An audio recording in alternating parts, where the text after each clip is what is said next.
Hello बच्चों, नवाचारी प्रयोगशाला में आपका स्वागत है। आज हम हिंदी विषय के बारे में बात करेंगे। ब्रिज कोर्स में अगस्त माह के प्रथम सप्ताह में कक्षा 7 के बच्चों के लिए। ठीक है, तो शुरू करते हैं। इस सप्ताह क्या क्या हमने कार्य करना है, आप लगभग काम कर चुके होंगे। फिर भी अगर कहीं पे कुछ आपकी मिस्टेक हैं तो इस वीडियो के माध्यम से अपनी गलतियों को सुधार लेंगे। तो शुरू करते हैं आज का वीडियो। गतिविधि संख्या 1 जो है, इसमें हमने लोक कथाओं के बारे में दिया हुआ है कि लोक कथाएं किन्हें कहते हैं। और लोक कथा यहाँ पे एक दी हुई है रामी बौराणी, हमारे उत्तराखंड की एक बहुत प्रसिद्ध लोक कथा है गढ़वाल की।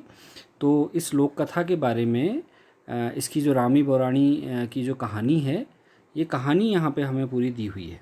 ठीक है, तो हमने क्या करना है, इस कहानी को अपनी कॉपी में नहीं लिखना है। बस यहाँ से हमने सीधे प्रश्न करने शुरू करने हैं। जैसे पहला प्रश्न है, लोक कथा किसे कहते हैं।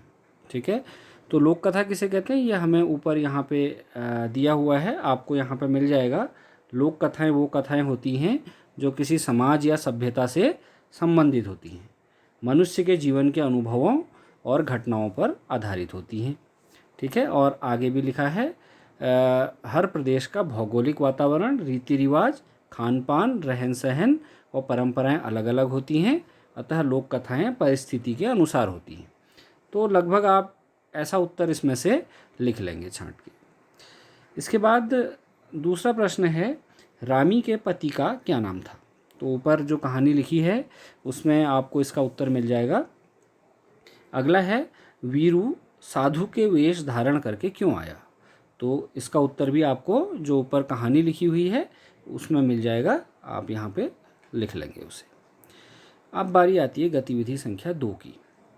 तो गतिविधि 2 में हमने क्या करना है, एक ऊपर जैसे रामी बौराणी की लोक कथा दी हुई है, ऐसे ही हमने भी अपने कोई स्थानीय परिवेश की कोई कहानी लिखनी है। यहाँ पर स्थानीय परिवेश में जैसे हमारी कहानियाँ क्या क्या चलती हैं, जैसे आपने राजूला मालूशाही की कहानी हम इसमें लिख सकते हैं। इसके बाद या हम इसमें घुघुतिया त्यार की जो कहानी है उसके पीछे जो लोक कथा छिपी हुई है उस कहानी को लिख सकते हैं। तो इन कहानियों को मैं आपको व्हाट्सएप ग्रुप में भेज दूंगा, तो आप अपनी इच्छा अनुसार या अपने बड़े बुजुर्गों से कोई लोक कथा पूछकर उसको आप यहाँ पे लिख सकते हैं। ठीक है, अब बारी आती है गतिविधि संख्या 3 की। गतिविधि 3 में यहाँ पे एक लोकगीत दिया हुआ है। ये एक गढ़वाली लोकगीत है, गढ़वाली चौफला है असल में। तो इस लोकगीत को आप ध्यान से देखें। ठीक है, तो इस लोकगीत पर आधारित कुछ प्रश्न हमें नीचे दिए हुए हैं, तो आप पहले लोकगीत को पढ़ लें। उसके बाद आप इनको भी ध्यान दें कि जो इस लोकगीत में जो कठिन शब्द आए हैं, क्योंकि हमारे लिए गढ़वाली भाषा के जो बोली के जो शब्द हैं वो शब्द जो थोड़े से कठिन हैं उनके बारे में यहाँ पे दिया हुआ है। जैसे बगवानी माने बगीचा, केकी माने होता है किस चीज़ की, डाली यानी पेड़, अमुआ यानी आम, खैलियाँ यानी खा लेना, फोंकी यानी टहनी, मड़कैयाँ माने तोड़ना और नींबुआ यानी नींबू। ठीक है, तो अब इसके बाद यहाँ पे कुछ प्रश्न हैं, आपने केवल प्रश्नों के उत्तर ही देने हैं। तो पहला प्रश्न है, ऊपर लोकगीत लिखने की ज़रूरत नहीं है। पहला प्रश्न है, राजा के बाग में किस किस चीज़ के पेड़ हैं। ठीक है, तो आपको ये लोकगीत में यहाँ पे दिख जाएगा। क्या दिखेगा भाई, राजा की एक तो अम्बुआ की डाली कह रहा है यानी कि एक आम का पेड़ है, और एक नींबुआ की डाली कह रहा है यानी कि एक नींबू का पेड़ है। तो आप उत्तर दे देंगे उसी हिसाब से। अगला प्रश्न है, गीत में क्या न करने की हिदायत दी गई है। तो गीत में हमने क्या नहीं करना है भाई, इसमें गीत में लिखा हुआ है कि अम्बुआ तुम खैलियाँ पर फोंकी ना मड़कैयाँ, है ना। यानी कि इन्होंने क्या बोला, ये देखिए, फोंकी यानी टहनी, मड़कैया यानी तोड़ना, यानी कि हमने टहनी को नहीं तोड़ना है। तो क्या न करने की हिदायत दी गई है, आप लिख सकते हैं गीत में हमें जो फल जो पेड़ की टहनियाँ हैं उन्हें न तोड़ने की हिदायत दी गई है। अगला है, इन शब्दों के अर्थ लिखिए। जो ये 4 शब्द हैं तो इनके अर्थ आपको ऊपर दिए हुए हैं, वो यहाँ पे आप वहाँ से लिख लेंगे। गतिविधि संख्या 4 पे आ जाते हैं।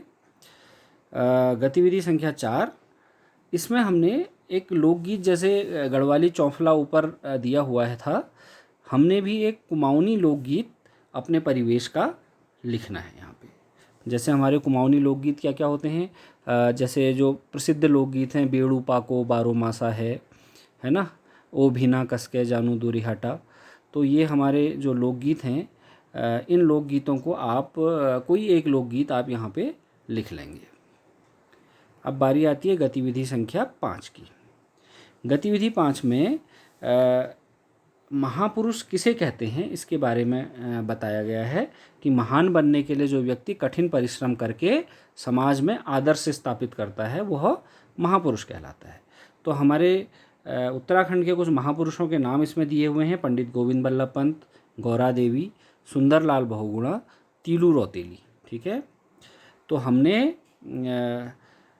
इसके बाद इन्होंने नीचे कुछ प्रश्न पूछे हैं।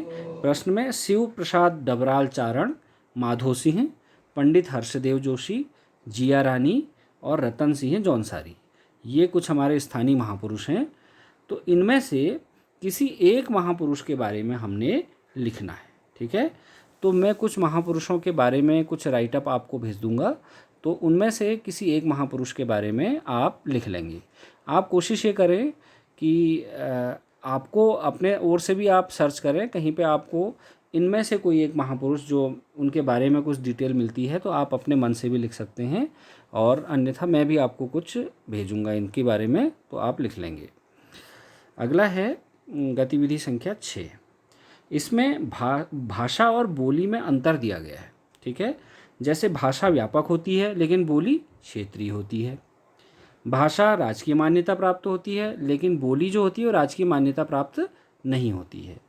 तो ऐसे ही कुछ और भी अंतर दिए हुए हैं, आप इनको पढ़ लें और इसको कॉपी में भी लिख लें। गतिविधि संख्या 6 का जो भाषा और बोली में अंतर है, इसकी ये सारणी बना के इसे अपनी कॉपी में भी लिख लें तो ये ठीक रहेगा।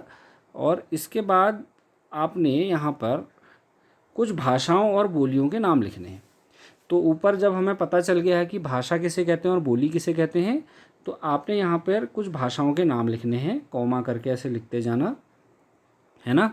जैसे व्यापक क्षेत्र में बोली जाती है पंजाबी भाषा है, हिंदी भाषा है, मराठी है ना, उड़िया है। तो ये जो भाषाएं हैं इन्हें हम भाषाएं बोलेंगे।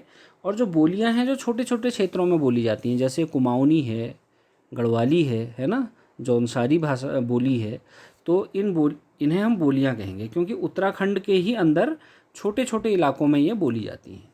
तो इनको आप बोलियों की कैटेगरी में लिख सकते हैं।